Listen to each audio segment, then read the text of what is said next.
বন্ধুরা, কথায় আছে না, ভাগ্য সব সময় বাহাদুরের ওপর সদয় হয়। বাহাদুরি দেখিয়েছে যুক্তরাষ্ট্র প্রথমবার টি-20 ওয়ার্ল্ড কাপ খেলতে এসে পাকিস্তানের সামনে, পাকিস্তানকে হারিয়ে। এই কারণে যুক্তরাষ্ট্র এখন সুপার 8-এর জন্য কোয়ালিফাই হয়েছে।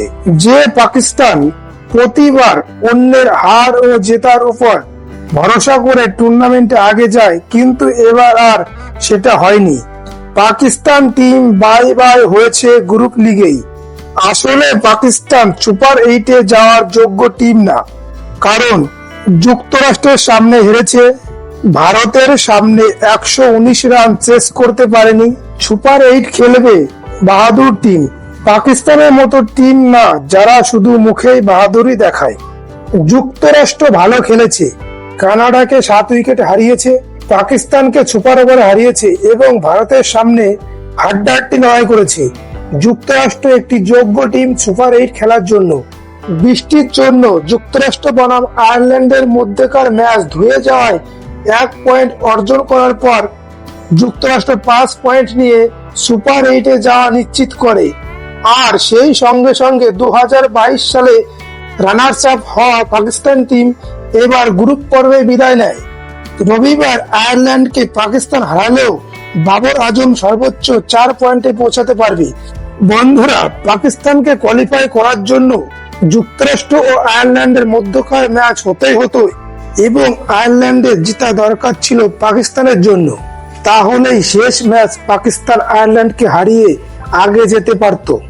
প্রতি বছর কুদরত কা নিজাম কাজে আসে না, তাই এবছর কুদরত কা নিজাম আগে থেকেই পাকিস্তানকে বাই বাই করে দিয়েছে।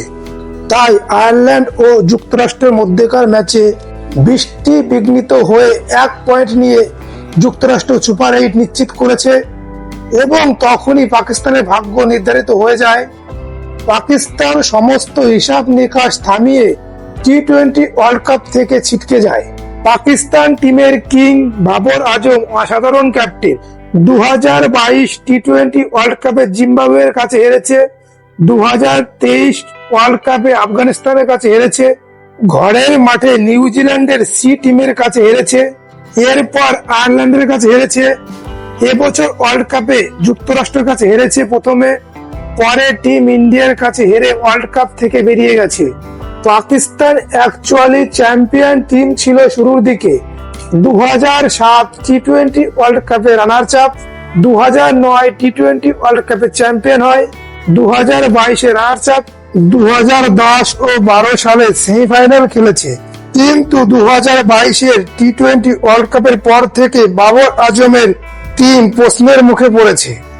বাবর আজম নাকি পাকিস্তানের কিং, একাই ম্যাচ জিতিয়ে দেবে। কিসের কিং, এবারও তো গ্রুপ লিগে টুর্নামেন্ট থেকে বেরিয়ে গেছে। বন্ধুরা, আপনারা যদি ভারতীয় টিমের ফ্যান হয়ে থাকেন তাহলে চ্যানেলটিকে সাবস্ক্রাইব করবেন ও ভিডিওটি লাইক ও শেয়ার করবেন। বন্ধুরা, আজকের পর্ব এই পর্যন্ত।